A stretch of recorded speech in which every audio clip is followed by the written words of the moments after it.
Hey guys, welcome back. Today we get to read Mark chapter 6, and it's kind of a longish chapter, so let's go ahead and open in prayer and we'll jump right into the word. Father, thank you so much for your word. I thank you also for your spirit. Lord, give us today the spirit of wisdom and revelation to know you better. May the eyes of our understanding be enlightened, Lord, that we would know the hope of your calling, the riches of your glorious inheritance in the saints, and your incomparably great power for us who believe. We thank you for these things in Jesus' name. Amen. Amen. Mark chapter 6. Jesus left there and went to his hometown, accompanied by his disciples. When the Sabbath came, he began to teach in the synagogue, and many who heard him were amazed.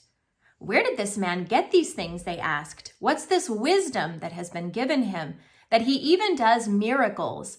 Isn't this the carpenter? Isn't this Mary's son and the brother of James, Joseph, Judas, and Simon? Aren't his sisters here with us?"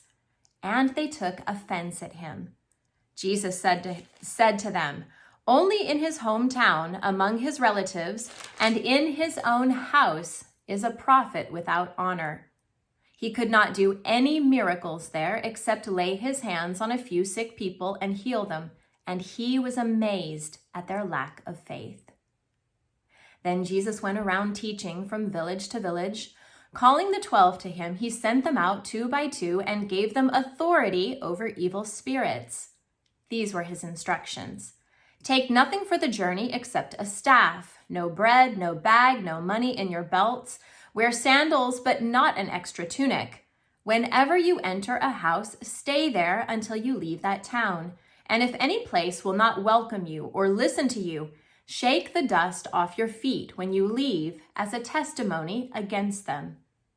They went out and preached that people should repent. They drove out many demons and anointed many sick people with oil and healed them. King Herod heard about this, for Jesus' name had become well known. Some were saying, "John the Baptist has been raised from the dead, and that is why miraculous powers are at work in him." Others said, "He is Elijah," and still others claimed, "He is a prophet, like one of the prophets of long ago." But when Herod heard this, he said, "John, the man I beheaded, has been raised from the dead."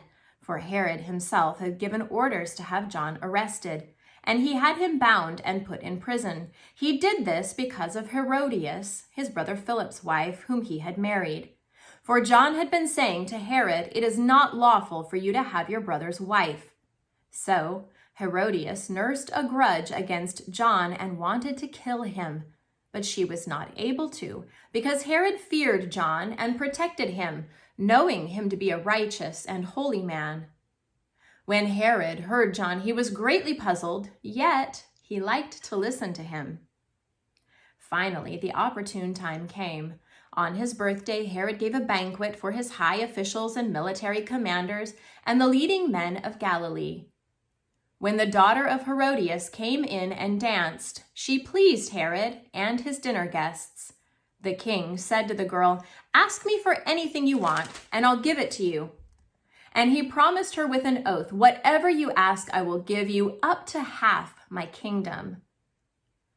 She went out and said to her mother, "What shall I ask for?" "The head of John the Baptist," she answered. At once the girl hurried to the king with a request. "I want you to give me right now the head of John the Baptist on a platter." The king was greatly distressed, but because of his oaths and his dinner guests, he did not want to refuse her. So he immediately sent an executioner with orders to bring back John's head. The man went, beheaded John in the prison, and brought back his head on a platter. He presented it to the girl, and she gave it to her mother. On hearing of this, John's disciples came and took his body and laid it in a tomb. The apostles gathered around Jesus and reported to him all that they had done and taught. Then, because so many people were coming and going that they did not even have a chance to eat, he said to them, "Come with me by yourselves to a quiet place and get some rest." So they went away by themselves in a boat to a solitary place.